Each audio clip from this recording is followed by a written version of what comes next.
avec vous toutes les étapes de montage de ce top et dès que possible, je vous donnerai mes meilleures astuces pour arriver à réussir au mieux chacune de ces coutures. Alors la première chose à faire, donc comme je l'ai déjà fait ici, c'est de couper toutes les pièces dans le tissu. Attention simplement, pensez bien à reporter tous les crans qui sont indiqués sur le patronage. Donc un cran, ça se reporte de cette façon. C'est une fente de quelques millimètres dans la marge de couture. Et c'est un repère qui sera très utile au moment du montage, voire même nécessaire. Donc pensez bien à les réaliser sur le bord de votre tissu, c'est vraiment très important. Pour bien vous y repérer, donc là vous avez l'endroit de mon tissu et l'envers est comme ceci, il est quasiment noir, donc vous devriez facilement le distinguer. Ensuite, donc toujours dans les étapes préparatoires, on va pouvoir bloquer certaines lignes à l'aide de droits fils thermocollants. Donc pourquoi bloquer? Eh bien tout simplement parce que ça va éviter à ces lignes toute déformation, que ce soit pendant la couture ou bien au fil des portées et des lavages. Pour savoir très précisément comment bloquer, si vous voulez un petit peu plus d'informations, j'ai réalisé une vidéo dédiée à cette méthode que vous retrouverez sur ma chaîne YouTube ou bien en scannant le QR code que vous avez sur la notice de montage. Alors, j'ai commencé ici par bloquer les emmanchures, mes petites spécificités. J'ai positionné le droit fil sur l'endroit du tissu de façon à ce qu'il reste totalement invisible une fois le vêtement cousu. Alors, à noter que si j'avais posé le droit fil sur l'envers du tissu, il aurait été visible à l'intérieur du vêtement. Mais rien que ça, moi je trouve ça pas joli. Pour moi, un vêtement doit être aussi beau à l'intérieur qu'à l'extérieur, donc je pousse l'esthétique jusqu'au bout et je vous recommande de plutôt positionner votre droit fil sur l'endroit. Et dans ce cas, comme la marge de couture ici est de 1 cm, il faut absolument que votre droit fil reste dans cette marge de couture et donc il ne doit pas aller plus loin que 8 à 9 mm du bord. Donc pour ça, moi j'ai commencé par recouper mon droit fil puisqu'il est légèrement plus large qu'1 cm. Donc voilà le mien. Alors c'est une bande de thermo coupée dans le biais et soutenue par une couture. Donc c'est vraiment mon préféré parce qu'il garde une certaine souplesse tout en étant un bon droit fil. Donc là j'ai commencé par réduire sa largeur. Donc, sur le plus grand côté là, hop.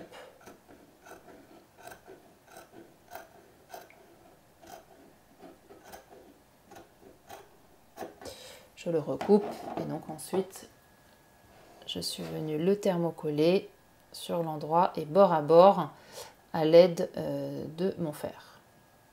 Voilà, donc je thermocolle les 4 emmanchures, donc sur les 2 dos et 2 devant, de cette façon. Et cette fois-ci sur l'envers du tissu et sans recouper mon droit fil thermo, je bloque l'encolure devant ainsi que l'encolure dos en m'arrêtant sur le premier cran que je trouve après l'épaule qui correspond au cran du milieu dos. Ah oui, petite précision que je ne vous ai pas donnée, avant de bloquer ces lignes, il faut bien vérifier à l'aide du patronage qu'elles n'ont pas été déformées, puisque parfois au moment de la coupe, elles peuvent se déformer, particulièrement dans les courbes, donc surtout les emmanchures et l'encolure devant. Et donc je positionne mon tissu bien à plat, mon patron par-dessus. Si besoin, je repasse avec de la vapeur pour redonner la forme à l'encolure et aux emmanchures. Et ensuite seulement, je thermocolle mon droit fil. Donc en tout cas, là, le droit fil est bien thermocollé bord à bord sur les encolures et sur l'envers du tissu. Donc sur le devant et sur le dos. Et enfin, dernière ligne à thermocoller, c'est celle de l'épaule dos. Donc là encore, sans recouper mon droit fil, et je le positionne même à 5 mm du bord, puisque j'ai là une marge de couture de 1,5. Et enfin, dernière étape préparatoire, au niveau de la patte de boutonnage du dos, donc des 2 dos, j'ai thermocollé une bande de 4,8 cm de large, donc droit fil du thermocollant orienté comme le tissu. Donc 4,8 puisque ma patte de boutonnage mesurera au fini 2,4. Et ensuite, j'ai précassé cette future patte de boutonnage sur 2 fois 2,4 cm. Donc pour précasser, ça signifie plier envers contre envers et marquer le pli au fer. Et pour les habitués, vous reconnaissez là mon couturomètre que j'utilise depuis toujours. Et je le positionne donc comme ceci, ça me permet de mesurer la largeur du repli et ça ne craint pas la chaleur ni la vapeur, donc je passe mon fer à repasser sans problème par-dessus. Et je le déplace petit à petit. Donc, ce couturomètre, c'est tout simplement le report de la graduation d'une règle sur un morceau de carton. Voilà, donc j'ai précassé une première fois sur 2,4 et une deuxième fois sur 2,4 également.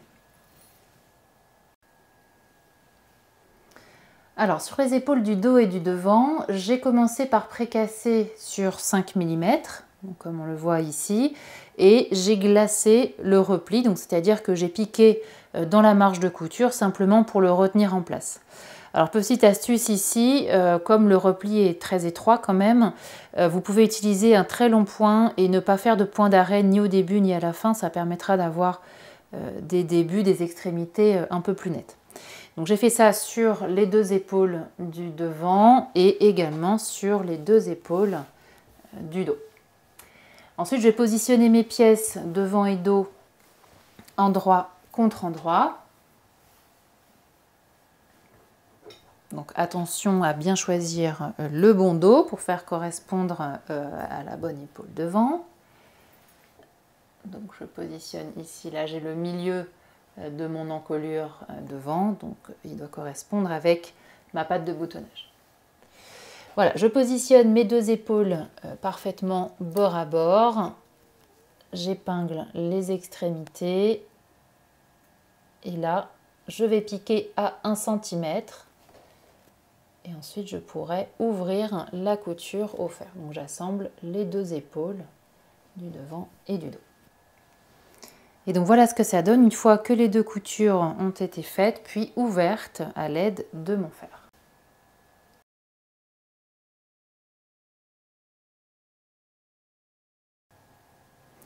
Et une fois que les épaules sont assemblées, on va pouvoir réaliser la finition de l'encolure. Alors pour cela, vous avez 2 solutions. Soit vous posez une parmenture, donc vous retrouverez les pièces dans le patronage. Et pour ce qui est des étapes de montage, je vous renvoie vers la vidéo qui est dédiée à cette technique que vous retrouverez en scannant le QR code sur la notice de montage. Dans le cas d'une parmenture, elle va aller jusqu'à la ligne de pli de la patte de boutonnage. Elle va terminer à bord franc ici, mais elle sera cachée donc à l'intérieur de la patte de boutonnage, donc pas de souci. Donc la parmenture, c'est bien une pièce qui fait 5-6 cm de large et qui va se poser sur le pourtour de votre encolure, que vous ayez choisi une encolure ronde ou une encolure en V. Et donc un peu plus concrètement, voilà ce que ça donne pour une encolure terminée au moyen d'une parmenture. Donc ici, la parmenture est bien libre. Elle a simplement été sous-piquée sur tout le tour de façon à bien rouler vers l'envers du vêtement et être invisible sur l'endroit.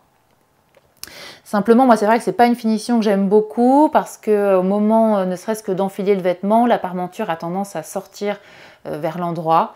Et donc pour essayer de contrer ça, j'ai quelques petites astuces. Alors la première, c'est au niveau du V, quand il y en a un.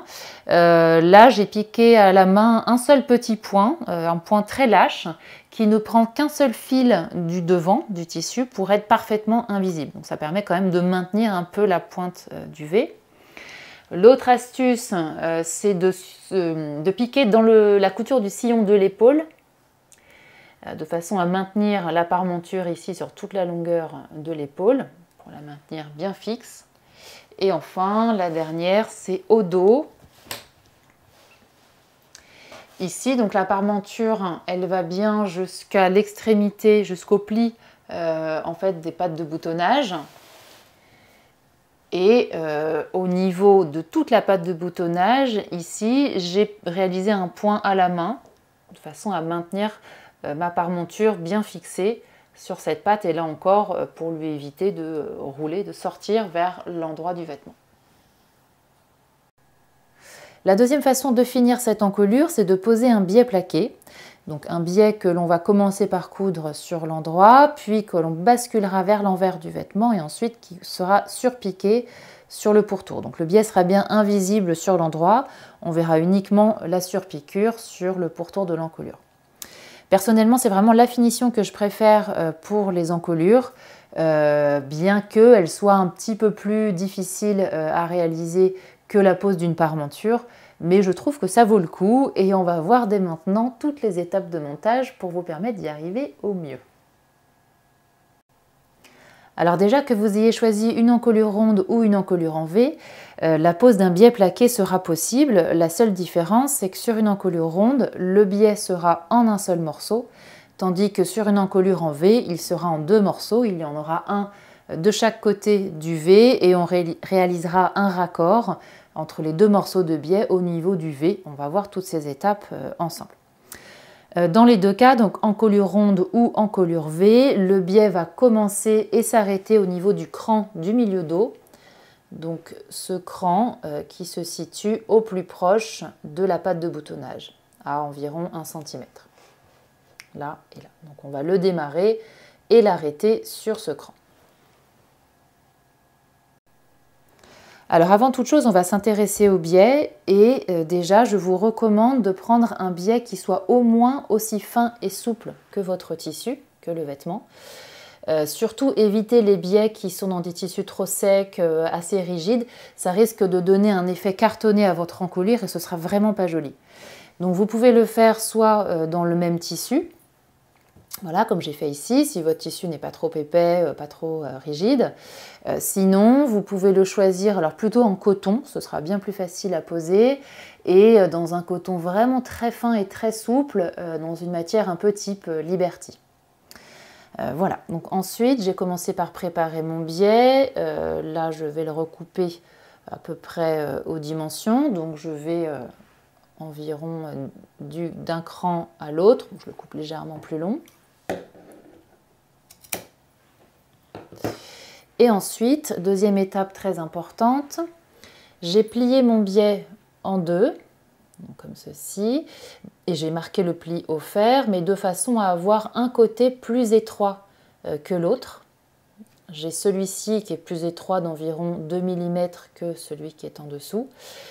Pourquoi? Eh bien, ça va permettre au biais de parfaitement bien rouler vers l'envers du vêtement. Donc on va le voir dès maintenant, je vais vous expliquer pourquoi et comment le poser. Ensuite, avant de commencer à le coudre, donc j'ai là mon plus petit côté, je le pose sur l'endroit du tissu, bord ouvert ici vers le bord du tissu également. Je lui fais faire le tour et là, je vais le repasser avec beaucoup de vapeur pour déjà lui donner cette forme arrondie puisque c'est la forme qu'il aura une fois posée. Voilà, ça peut l'aider à bien se positionner dans un deuxième temps. Donc là, je vais commencer par un repassage de ce biais.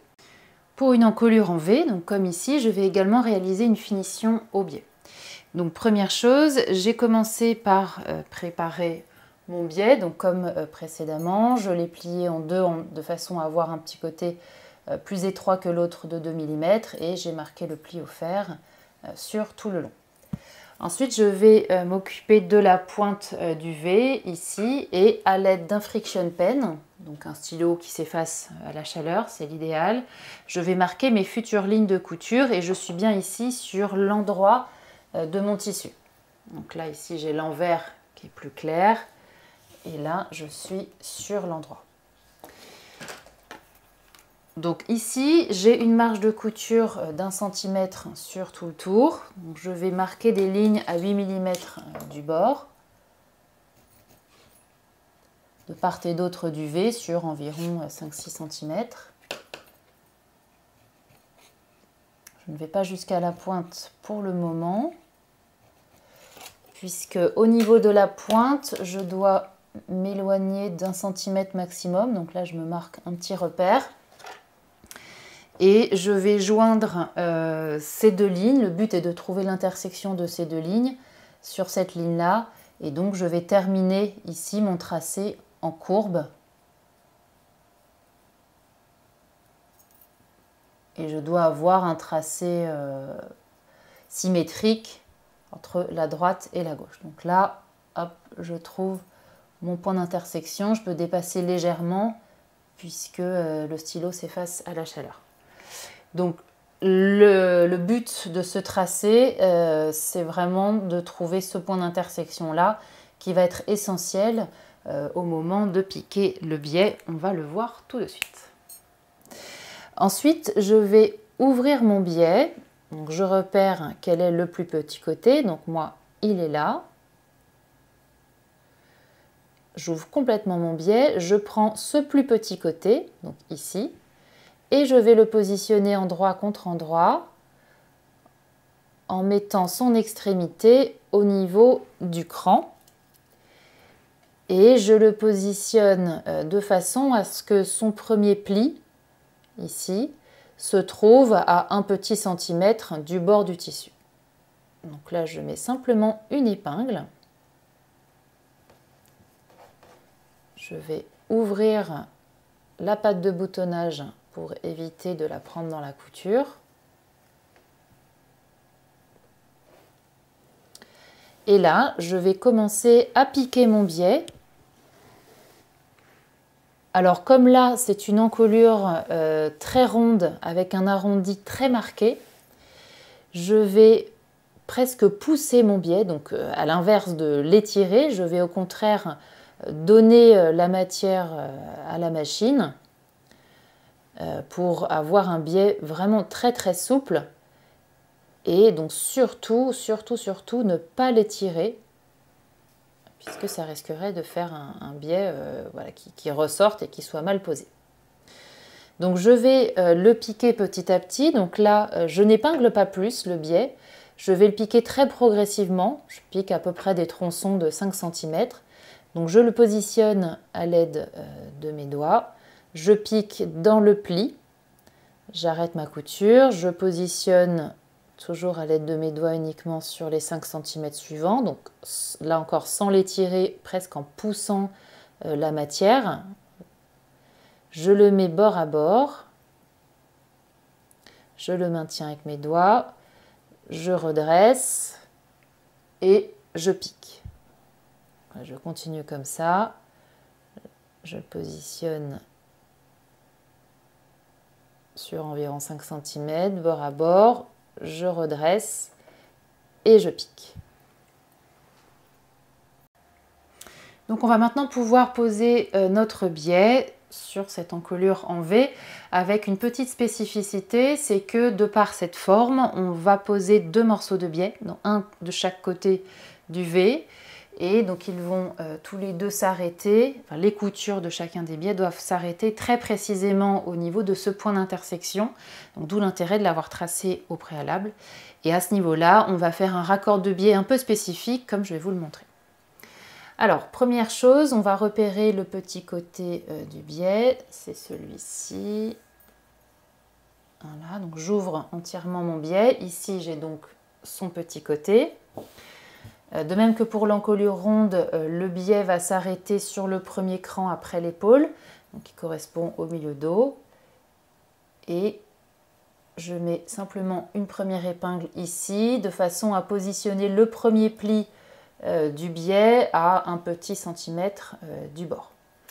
Donc pour poser un biais, je ne vais pas l'épingler, je vais le maintenir avec mes doigts, piquer sur environ 5 cm, puis le positionner encore simplement avec mes doigts, piquer les 5 cm suivants, etc. Je fonctionne en fait tronçon par tronçon.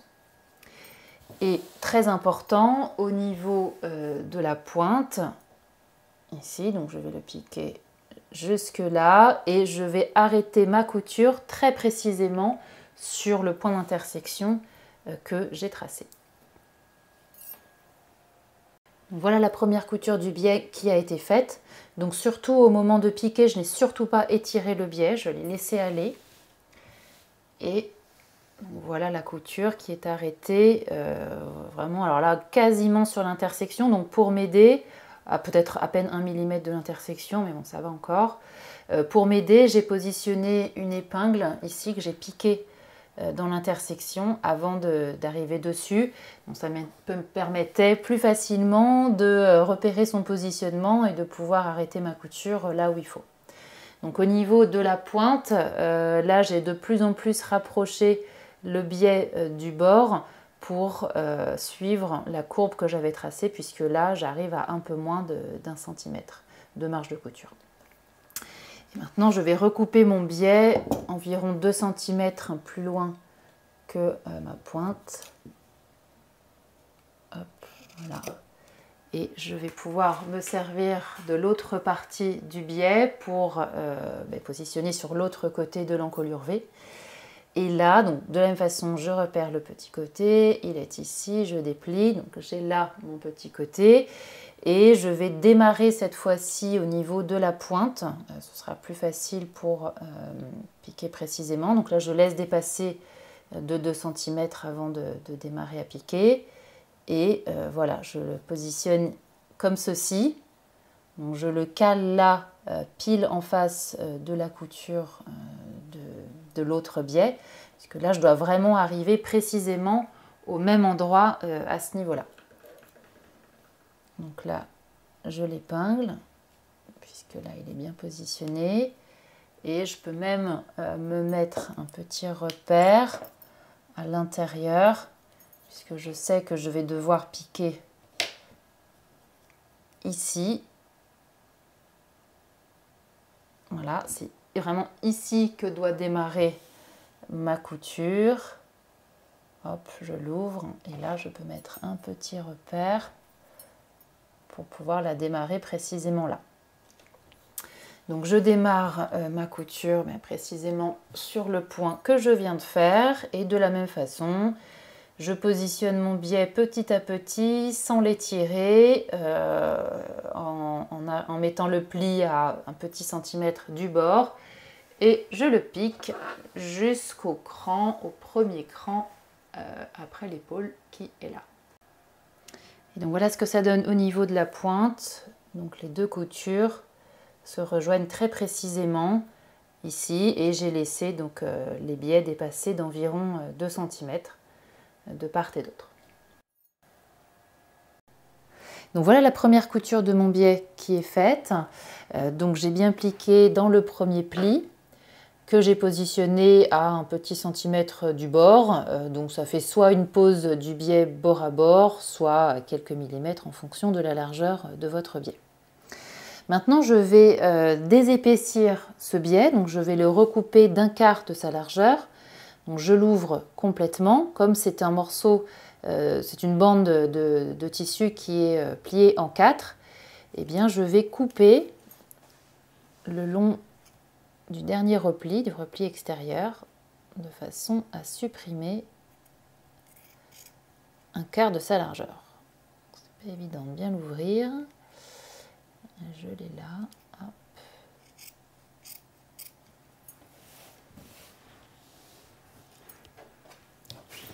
Je vais me mettre comme ça. Voilà, donc ça c'est pas mal parce que ça évitera d'avoir une encolure qui soit trop épaisse. Donc c'est pas nécessaire, mais je vous recommande quand même plutôt de le faire. Voilà, donc je coupe dans le pli, je diminue donc la largeur du biais d'1/4. Et une fois que ce sera fait, je vais pouvoir dégager les marges de couture au niveau des épaules. Et surtout, je vais pouvoir cranter cette encolure qui est très ronde, donc pour l'aider à mieux tourner, à mieux se positionner. Je vais vous montrer ça. Hop, voilà, je l'ai recoupé d'1/4. Et maintenant, donc je vais dégarnir ces extrémités-là. Donc là, sans recouper de couture, hein, mais je coupe le surplus de matière. Donc je coupe des petits rectangles. Donc je ferai pareil de l'autre côté. Et surtout, je vais cranter, c'est-à-dire je vais couper, fendre finalement la marge de couture. Donc attention, je ne coupe pas le biais qui n'est pas encore posé. Je coupe que la marge de couture, donc je fais des fentes de quelques millimètres, 6-7 millimètres, et plus je suis dans une partie courbe de l'encolure, et plus je vais faire des crans rapprochés. Voilà, on voit quand je tire sur mon encolure que ces crans s'écartent, donc c'est bien que le crantage a été nécessaire pour avoir une marge de couture qui se positionne bien et qui ne tire pas. Donc je vais réaliser ce crantage sur tout le tour, et encore une fois, plus c'est courbe et plus je rapproche mes crans. Là sur le devant c'est un peu moins courbe, donc je peux les espacer, et là vers l'épaule je les rapproche.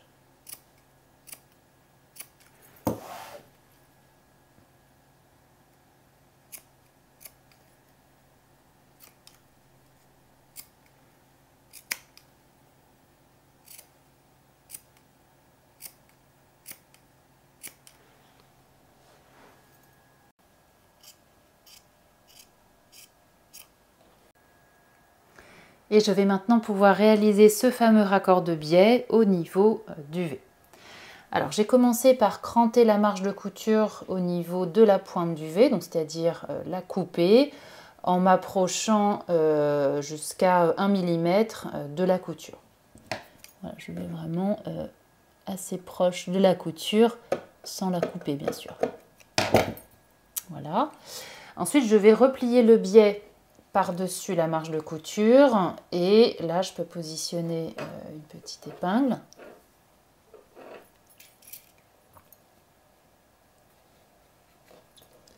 Donc idem des deux côtés.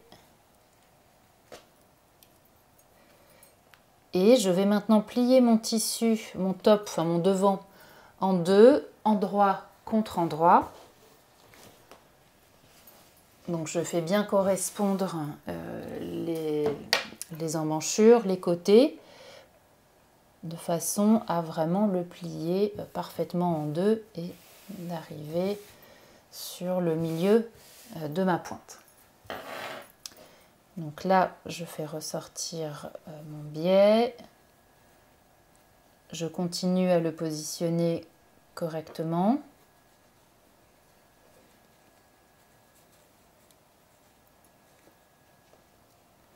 Si je vois que ça coince un peu comme ici au niveau de la pointe, c'est que je n'ai pas assez cranté.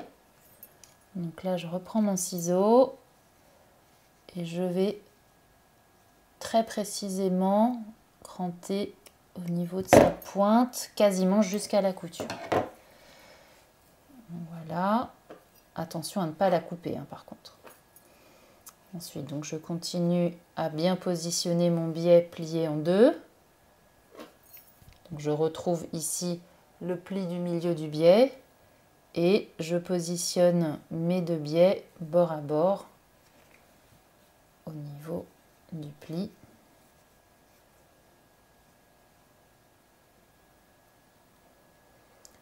Et là, je les épingle de façon à les maintenir bien superposés et bien bord à bord. Donc je peux aller un petit peu plus haut que la pointe du V. Ensuite, je vais m'équiper d'une règle et d'un friction pen, pourquoi pas. Et je vais tracer la perpendiculaire au pli du tissu au niveau de mon biais et à partir de la couture de fin du biais qui est là. Donc là, très facile avec cette règle de trouver la perpendiculaire. Donc je me mets sur une ligne de la règle ici. Là, je suis pile au niveau de la couture. Voilà, je laisse aller mon biais dans le prolongement de la couture, enfin du col, de l'encolure. Et là, hop, je trace la perpendiculaire ici au niveau de mon biais.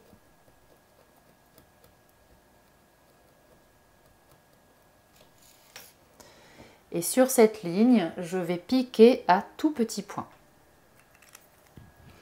Voilà, donc ma couture est faite. Maintenant, je vais pouvoir retirer toutes les épingles.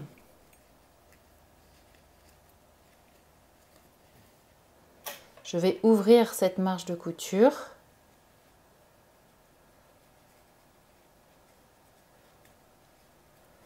Là, je peux l'écraser avec l'ongle, hein, ça suffira. Et je vais recouper l'excédent de biais qui dépasse.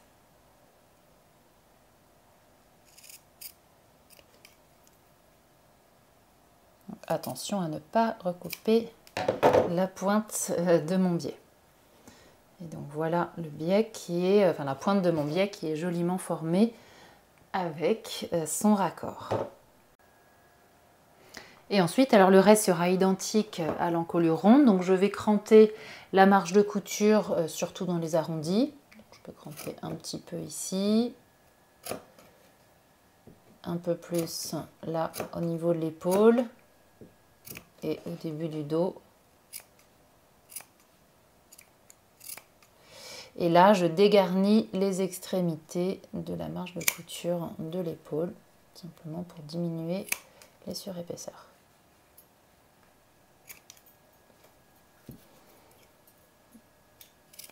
Voilà, je fais pareil de l'autre côté.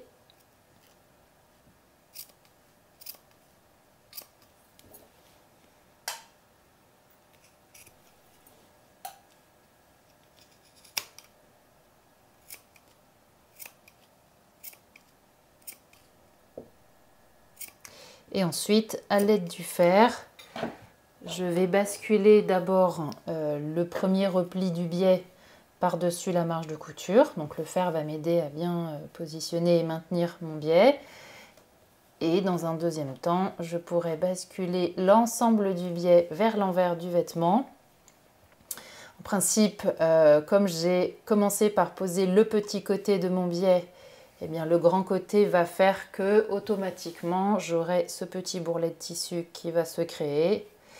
Et là, je pourrai l'épingler en place pour ensuite le surpiquer en mettant l'endroit du top vers moi. Et je surpiquerai à environ 7-8 mm du bord.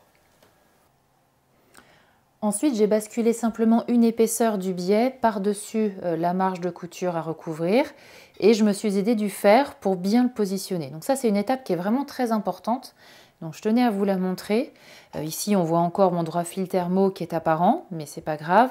Il va être caché puisqu'on va retourner une deuxième fois. Mais en tout cas, il ne faut vraiment pas brûler les étapes quand on pose un biais pour qu'il soit bien positionné. Donc je replie tout simplement cette épaisseur par-dessus la marge de couture, je repasse et une fois que c'est OK, je vais maintenant pouvoir plier la deuxième épaisseur. Enfin, je bascule en fait complètement le biais vers l'envers et là encore, je vais m'aider du fer.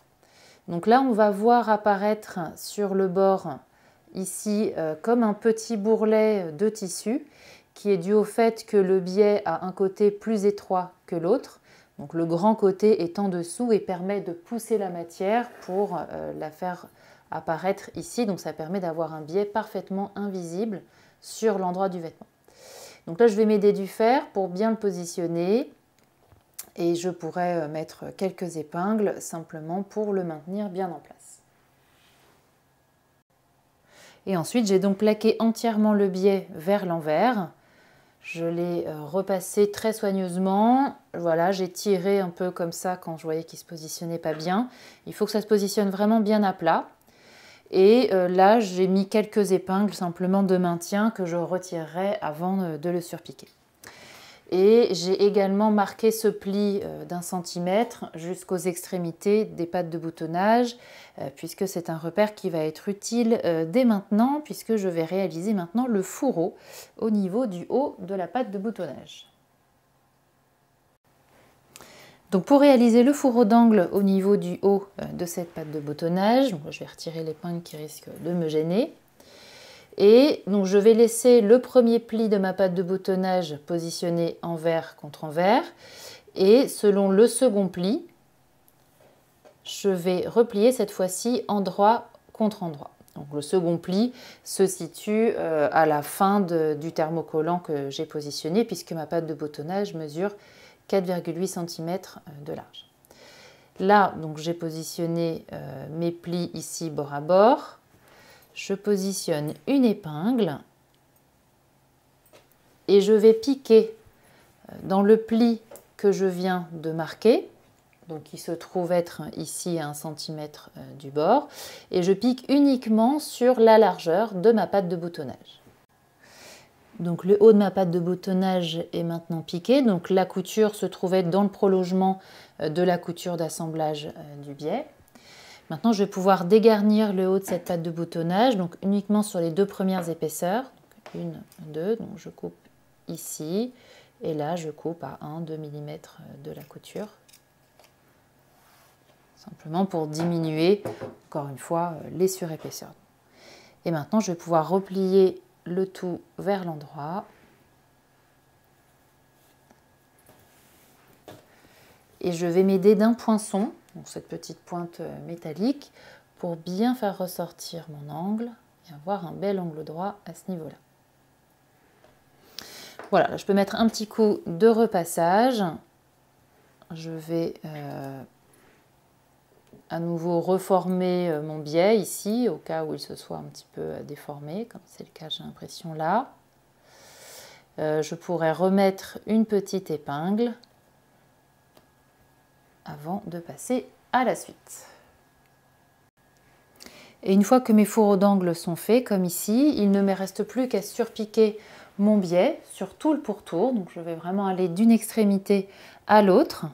Je vais piquer à 7-8 mm du bord, tout en retirant les épingles avant d'arriver dessus, pour avoir une surpiqûre vraiment bien nette. Et je vais plutôt positionner l'endroit du tissu vers moi, et je vais poser mon pied de biche ici, pour surpiquer donc à 7-8 mm sur tout le tour. À noter que l'autre possibilité, ce serait également de rabattre à la main, c'est-à-dire de piquer un point coulé à la main de façon à maintenir la deuxième partie du biais bien à plat et bien fixée. Et donc voilà ce que ça donne une fois que la finition est terminée. Donc ma surpiqûre est faite. J'ai choisi un fil assez ton sur ton, donc c'est vraiment très peu visible. Et sur l'envers, donc ça a permis de bien prendre l'ensemble du biais. Et donc ça fait une finition, je trouve, super propre et super agréable, à la fois à porter et à regarder. Alors avant de passer à la surpiqûre de mon biais, j'ai bien sûr réalisé les fourreaux sur les hauts des pattes de boutonnage, comme je vous l'ai montré pour l'encolure ronde. Et maintenant, petite spécificité pour l'encolure en V, je vais me mettre sur l'endroit du tissu et je vais tracer au niveau du V la future ligne de couture, puisqu'elle doit tomber bien en face de la pointe du V et elle doit être assez régulière et assez jolie. Donc c'est important de la tracer pour savoir précisément où piquer, ce sera plus facile une fois à la machine à coudre. Donc là je trace une ligne à 7-8 mm du bord. Donc je peux tracer des pointillés, là ça suffit. Ici je me trace un repère au niveau de la pointe, donc c'est là. Et pareil de l'autre côté.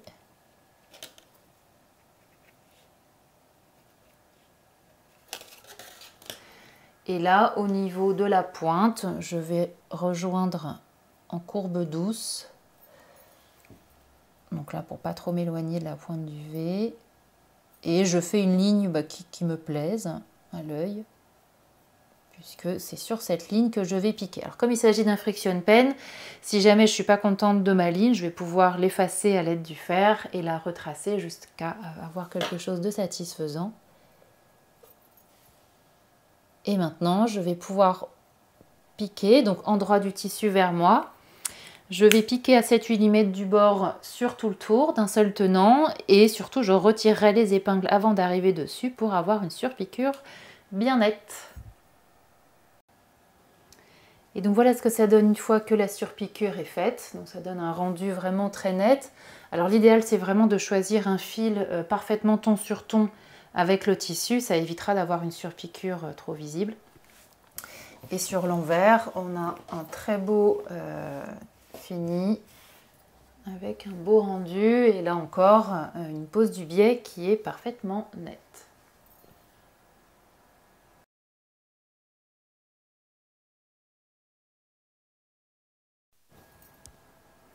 Et ensuite je vais pouvoir fermer mes côtés au moyen d'une couture anglaise. Donc première chose, je positionne le dos et le devant envers contre envers. J'épingle les extrémités, le cran et je vais réaliser une première piqûre à 8 mm. Donc soit j'utilise une machine à coudre classique, donc je pique à 8 mm et ensuite je pourrais réduire la marge de couture de moitié. Soit je pique avec 3 fils de ma surjeteuse, donc 3 fils donnent une couture qui mesure 5 mm de large. Donc dans ce cas, je me sers du couteau de ma surjeteuse pour recouper les 3 mm supplémentaires. Donc voilà la première couture qui a été faite, alors ici au moyen d'une surjeteuse. Ensuite à l'aide du fer, j'ai plaqué la couture d'un côté ou de l'autre, peu importe. Et maintenant je vais rabattre le tissu par-dessus, je vais plier le long de cette couture qui est là. Je vais épingler et ensuite je vais pouvoir piquer ici, donc de façon à renfermer la marge de couture précédemment créée. Je vais piquer à 6 mm sur toute la longueur. Voilà, donc c'est ce que j'ai déjà fait de l'autre côté. Voilà ma couture anglaise qui est faite. Donc on voit pas très bien, on la distingue pas très bien. Mais c'est vrai que ça permet une finition tellement propre que c'est l'idée qu'elle soit qu'elle soit rendue quasiment invisible. Et enfin, au fer, je la plaque vers le dos. Ensuite, j'ai précassé le futur ourlet au bas de la blouse sur 2 fois 7 mm. Alors moi, ce que je trouve très pratique, c'est de commencer par réaliser un surfil bord à bord avec 3 fils de la surjeteuse. Donc le surfil mesurant 5 mm de large. C'est très facile de plier à 7 mm et d'écraser le pli au fer. Si vous n'avez pas de surjeteuse, vous pouvez toujours utiliser un couturomètre. Donc, que vous connaissez par cœur si vous êtes habitué à mes vidéos, c'est tout simplement le report de la graduation d'une règle sur un morceau de carton qui lui permet de ne craindre ni la chaleur ni la vapeur, donc très pratique pour passer un coup de fer par-dessus. Donc voilà, j'ai écrasé au fer un premier repli de 7 mm, puis un deuxième pour arriver comme ceci. Ensuite, aux extrémités, au niveau des pattes de boutonnage, je vais réaliser un fourreau d'angle. Donc je déplie le pli que je viens de précasser et je vais découper un décroché de 7 mm fois 6,2. Donc je mesure et je trace ici à l'aide d'une craie. Donc 7 mm c'est sur le premier repli et 6,2, je suis là. Là. Voilà. Donc là, je recoupe ce petit décroché et je fais pareil des deux côtés.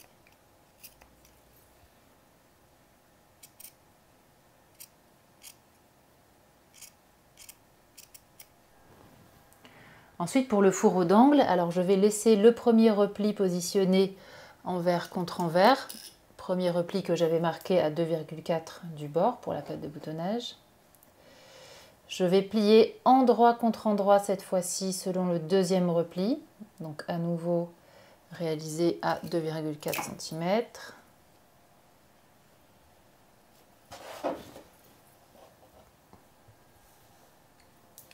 Et là, je vais piquer sur le pli que j'aperçois ici, que j'ai précassé au moment où j'ai précassé mon ourlet, qui se situe donc à 2 fois 7 mm, donc 1,5 cm du bas du tissu. Donc ici, je pique sur le repli et je pique uniquement sur la largeur de la patte de boutonnage. Une fois que ma couture est faite, comme ici, je retire les épingles, je plie selon la couture et je pousse la matière pour ressortir l'ensemble sur l'endroit. Et enfin, je m'aide d'un poinçon pour bien faire ressortir la matière et avoir un bel angle.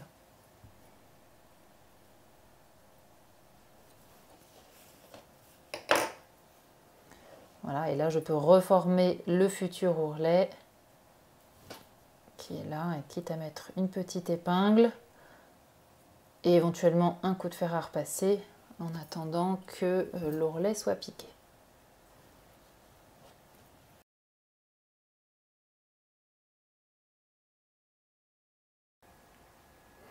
Alors, on va maintenant pouvoir passer aux manches et que vous ayez choisi la version longue ou la version courte, le montage sera parfaitement identique. La seule différence, c'est si vous avez choisi d'ajouter les plis ou non. Donc, pour retirer les plis des manches, vous avez tout un ensemble d'instructions et de schémas sur la notice de montage qui vous explique comment faire au moment de couper votre tissu. Donc sur cette version, moi je vous montre avec les plis. Si vous n'en avez pas mis, vous passez simplement aux étapes suivantes. Alors pour réaliser les 2 plis plats qui se trouvent à ce niveau-là sur la tête de manche, je vais repérer le positionnement de mes crans, donc plutôt vers le bas de la manche, sur les pointes, là et là, et je vais plier comme ceci le long de ces crans et je vais pouvoir écraser le pli au fer. Et une fois que ce sera fait, je réaliserai une surpiqûre à 2 cm pour ensuite plaquer le pli vers le bas de la manche. Et voilà la couture qui est faite, donc à 2 cm du bord. Ensuite, je repositionne ma manche correctement et au fer, j'ai plaqué le pli vers le bas de la manche.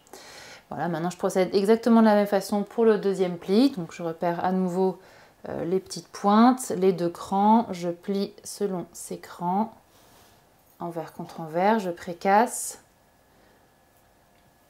Donc ici sur les côtés, ça doit bien se positionner bord à bord. Je précasse au fer et de la même façon, je vais surpiquer à 2 cm. Et voilà, j'ai maintenant mes 2 plis qui sont formés. Je les ai plaqués au fer vers le bas.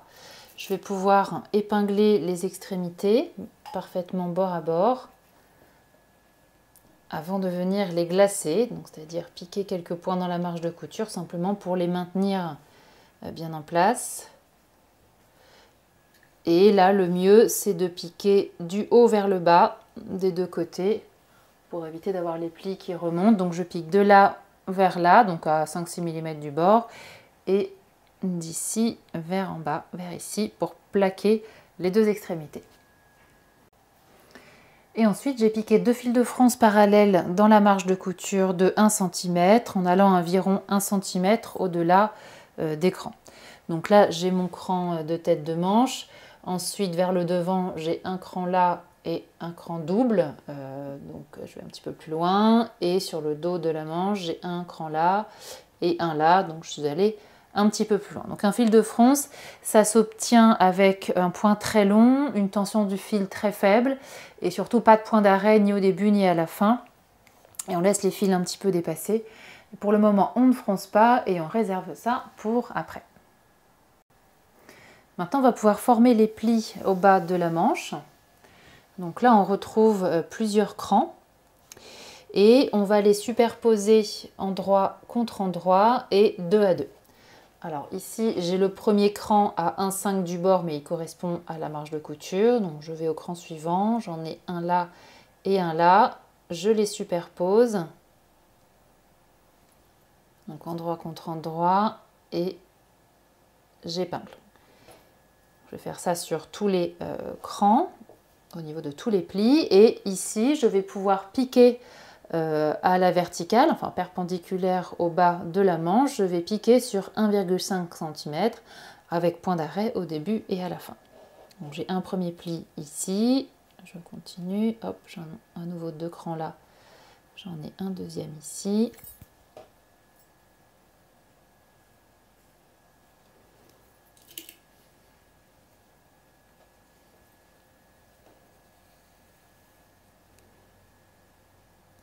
Un troisième.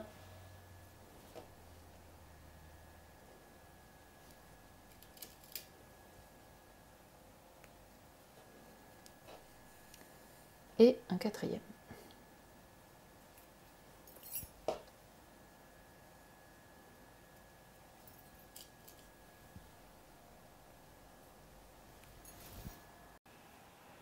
Donc voilà ce que ça donne une fois que mes 4 plis sont piqués. Donc là j'ai mes 4 piqûres qui ont été faites donc dans le prolongement d'écran sur environ 1,5 cm. Ensuite je vais plaquer la ressource de ces plis vers la manche devant. Donc la ressource c'est ça, c'est le tissu qui est induit par la formation du pli. Et le devant de la manche, c'est là où je trouve le cran double, c'est-à-dire les 2 crans assez rapprochés. Donc ici, j'ai bien mon cran double, et donc c'est le devant de la manche. Donc je vais les plaquer au fer vers ce côté-là, donc je vais les plaquer comme ceci. Ensuite, je pourrais épingler leurs extrémités et glacer l'ensemble d'un seul tenant, comme je l'ai déjà fait sur l'autre manche. Donc là, j'ai piqué quelques points en bas dans la marge de couture de 1 cm pour maintenir les ressources des plis bien positionnées. Ensuite, je vais pouvoir fermer les manches avec la méthode de la couture anglaise. Donc comme j'ai commencé ici, j'ai positionné les 2 côtés de ma manche envers contre envers. J'ai réalisé la première couture, donc comme on a fait précédemment pour les côtés du top. Et sur l'autre manche, j'ai terminé ma couture anglaise. Donc là encore, on voit quasiment rien. Ça fait une très très belle finition, très beau fini. Et ensuite au fer, je vais plaquer cette marge de couture vers le devant de la manche, donc qui est ici puisqu'on aperçoit là mon cran double. Donc je le plaque au fer dans ce sens-là. Je vais maintenant pouvoir m'occuper des poignets et comme je l'ai déjà fait ici, j'ai commencé par précasser le milieu de mon poignet. Donc je l'ai plié envers contre envers, au milieu, bord à bord ici, et j'ai précassé au fer cette ligne-là. Ensuite, j'ai repéré le côté où il y avait le moins de cran, donc ici, et là, j'ai précassé sur 1 cm, donc en m'aidant de mon couturomètre. J'ai précassé au fer. Et ensuite, j'ai à nouveau replié l'ensemble comme ceci et j'ai bien marqué mes 2 plis à l'aide de mon fer. Maintenant, je vais déplier tout ça et je vais positionner les extrémités du poignet endroit contre endroit, bord à bord. Je peux mettre une ou plusieurs épingles. Et ici, je vais piquer à 1,5 cm pour ensuite ouvrir la couture au fer. Ce que j'ai déjà fait sur l'autre poignet.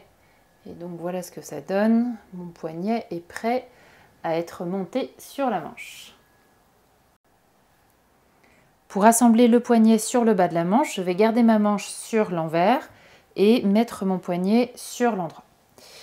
Je vais glisser le poignet à l'intérieur de la manche de façon à épingler le bord non précassé de mon poignet avec le bas de manche.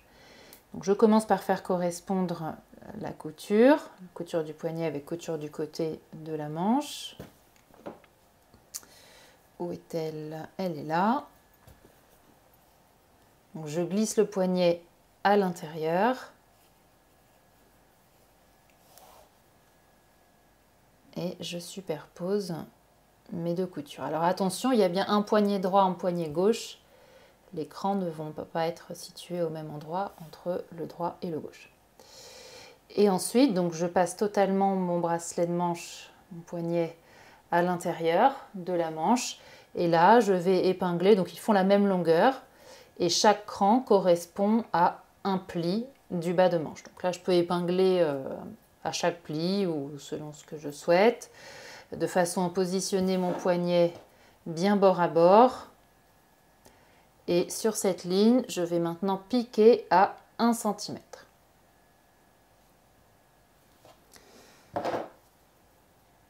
Donc ici, sur le pourtour du bas de manche, je pique à 1 cm. Une fois que ce sera fait, donc comme je l'ai déjà fait de l'autre côté, j'ai fait ressortir mon poignet qui est là et au fer, j'ai plaqué la marge de couture vers le bas, donc vers le bracelet de manche. Ensuite, je vais retrouver le pli que j'avais précassé.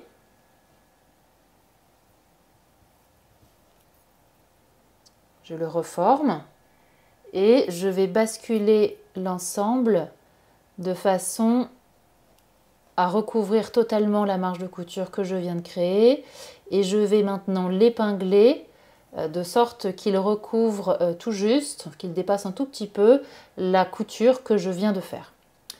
Et alors là, petite astuce, je vais positionner donc plusieurs épingles, je vais les mettre cette fois-ci parallèles, enfin, comme si elle remplaçait en fait ma future couture, et je vais positionner la pointe de l'épingle dans le sens inverse dans lequel je vais coudre. Donc là, je sais que je vais coudre, je vais positionner mon pied de biche ici à l'intérieur de ma manche, je vais piquer de là vers là-bas, donc je vais positionner la pointe de mon épingle dans ce sens-là. Et donc je reprends, je recouvre d'1 ou 2 mm la couture et je positionne mon épingle comme ceci. L'idée c'est que de l'autre côté, elle arrive dans le sillon, c'est-à-dire ici au niveau de la couture d'assemblage entre le bas de manche et le bracelet de manche. Voilà, donc je réalise cet épinglage un peu minutieux sur tout le tour, mais une fois que les pièces seront bien préparées, ça va être très rapide à coudre. Et tout l'intérêt de positionner les épingles dans ce sens, c'est que pour réaliser ma surpiqûre, je vais retirer mes épingles une à une avant d'arriver dessus et elles seront donc d'emblée dans le bon sens pour le faire facilement. Donc là, je peux positionner vraiment beaucoup d'épingles pour remplacer la future couture que je vais faire et contrôler que tout se positionne bien.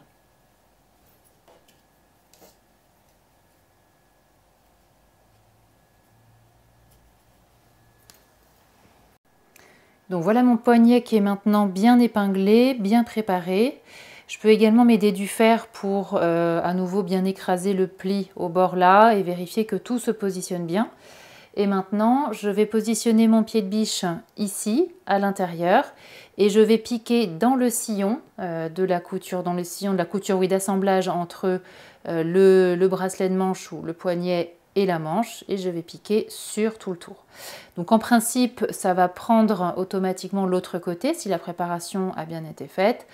Sinon, c'est pas grave, il suffit de surpiquer à 2 mm de la couture d'assemblage, côté poignet. Je surpique à 2 mm, ce ne sera pas du tout disgracieux dans la mesure où vous prenez un fil ton sur ton, ça ne se verra quasiment pas. Et donc voilà ce que ça donne une fois que la couture a été faite. Donc j'ai bien retiré les épingles avant d'arriver dessus pour avoir une couture plus nette. Et donc grâce à la bonne préparation, bien, ça a pris d'emblée le retour du poignet derrière. Et donc ma manche est maintenant terminée. Et maintenant, je vais pouvoir assembler les manches sur le top. Donc il s'agit d'une classique manche montée. Donc je positionne mon top sur l'envers, ma manche sur l'endroit et je vais glisser ma manche à l'intérieur du top de façon à la positionner sur son emmanchure correspondante puisque, attention, il y a bien une manche droite et une manche gauche. Donc là, il faut repérer le cran double qui correspond au devant. Donc voilà, je la passe à l'intérieur. Et j'épingle tout ce qui doit correspondre. Donc j'ai ici une première épingle à mettre sur la couture du côté. Et là je fais le tour, je retrouve différents crans. Alors les deux premiers crans correspondent au pli. Donc si j'ai pas de pli, j'ai pas forcément de cran côté manche.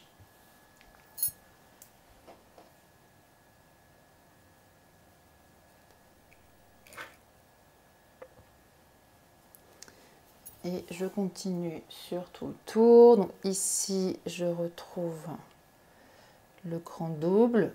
Alors j'épingle le premier surtout. Le deuxième sera un peu perdu dans les fronces. Ensuite, j'ai ce cran-là.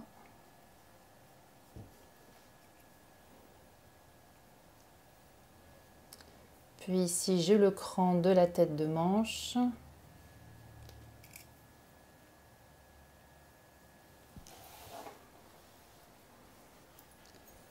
Et là, j'arrive sur le dos.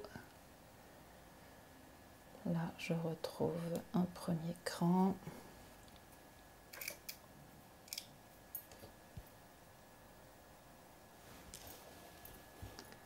Un second.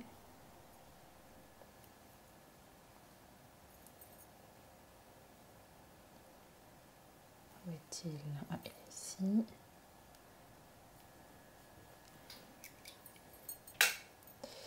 Voilà, donc vraiment je positionne mes épingles sur chaque rang et une fois que ce sera fait, je vais pouvoir tirer sur les fils de fronce de façon à froncer donc la tête de manche. Et l'idée c'est que les deux longueurs se correspondent. Je vais vous montrer un petit peu plus précisément comment répartir les fronces. Donc voilà ma manche qui a été épinglée. Donc là j'ai commencé à tirer sur les fils de fronce de ce côté-là. Donc là, on voit les fronces se former ici. Et je vais faire pareil de l'autre côté. Donc encore une fois, c'est pour que les longueurs se correspondent et puis pour former les fronces qui resteront présentes et visibles sur la tête de manche puisque c'est une particularité du modèle.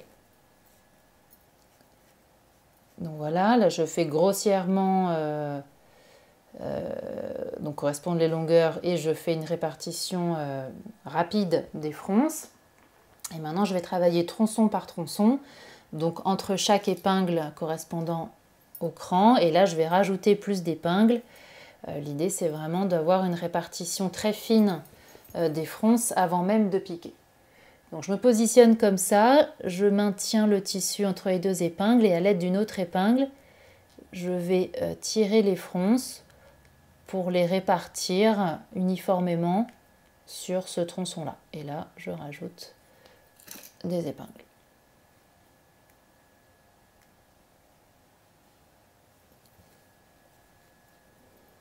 Voilà, même chose, tronçon suivant, je maintiens entre mes doigts, je prends une épingle pour tirer sur le tissu, je répartis les fronces et quand c'est ok, j'épingle. Voilà, donc je procède de la même façon sur tout le tour de la manche et une fois que c'est bon, je vais pouvoir piquer à 1 cm sur tout le tour de la manche. Donc j'ai monté déjà l'autre manche et donc voilà ce que ça donne une fois que c'est monté. Donc là on a une assez jolie répartition des fronces, une tête de manche légèrement bombée. Et si votre tissu est trop fin, trop souple, trop fluide, on va pouvoir poser ici au niveau de la tête de manche un renfort qu'on va mettre à l'intérieur de façon à conserver le volume et les fronces de cette tête de manche et à les rendre un peu plus visibles au cas où vous ayez encore une fois un tissu très tombant et trop fluide. Donc j'ai ici mon renfort de tête de manche. Vous pouvez le couper soit dans une chute d'organza synthétique, soit comme ici dans un tulle épais et assez rigide. Donc je vais commencer par le plier en deux dans le sens de la longueur.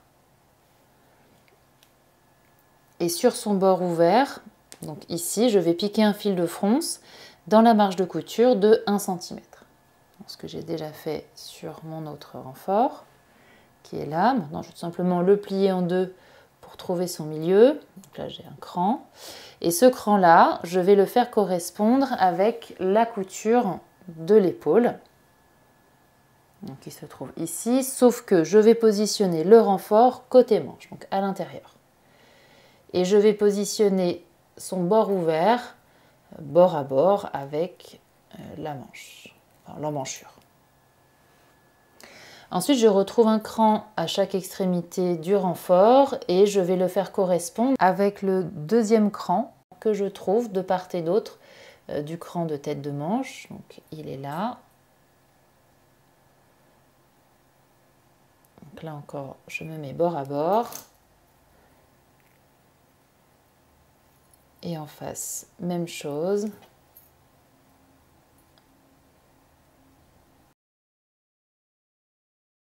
Hop, et j'épingle.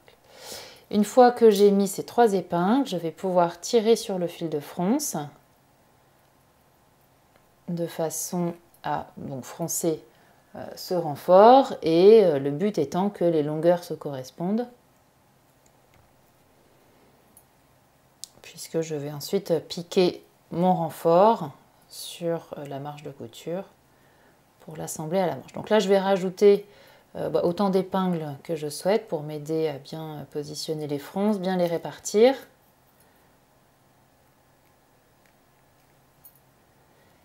Et une fois que ce sera fait, je vais pouvoir piquer sur mon renfort à 1 cm, tout simplement pour l'assembler à cette marge de couture.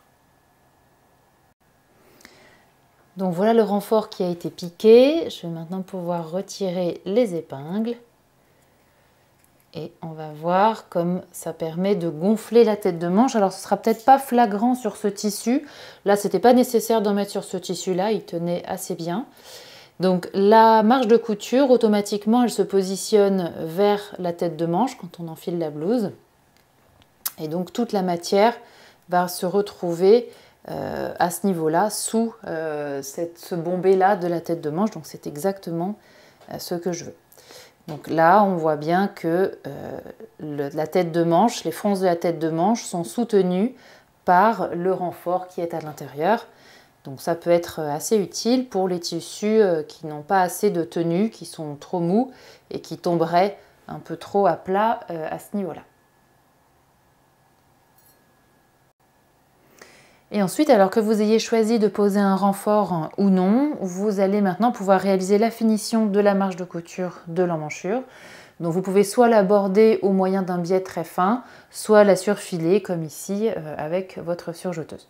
Donc à noter que finalement sur ce modèle, j'ai décidé de ne pas mettre de renfort, donc je l'ai retiré parce que tout simplement mon tissu se tient suffisamment bien et je trouve que le volume sur la tête de manche est suffisant. À noter que dans le cas d'une manche réalisée dans un tissu transparent, donc une dentelle ou un tulle comme ici, il est également possible de réaliser l'assemblage de la manche sur l'emmanchure au moyen d'une couture anglaise. Donc ce que j'ai réalisé là. Mais attention, ici on n'a qu'1 cm de marge de couture, donc la couture anglaise doit être vraiment très fine. C'est un peu délicat, mais c'est pas irréalisable. Et dans ce cas, on réalise la première couture à peine 5 mm et ensuite la deuxième à 5 mm. Donc, ce qui donne une toute petite couture anglaise très fine qui ne va donc pas être gênante pour cette emmanchure. Ça ne va pas la contraindre. À noter que dans ce cas, je vous recommande de faire 2 fils de fronce sur la tête de manche qui soient le premier à 7 mm du bord et le deuxième à 1,2 cm du bord. Ce sera plus facile de regrouper les fronces au moment de faire votre couture anglaise.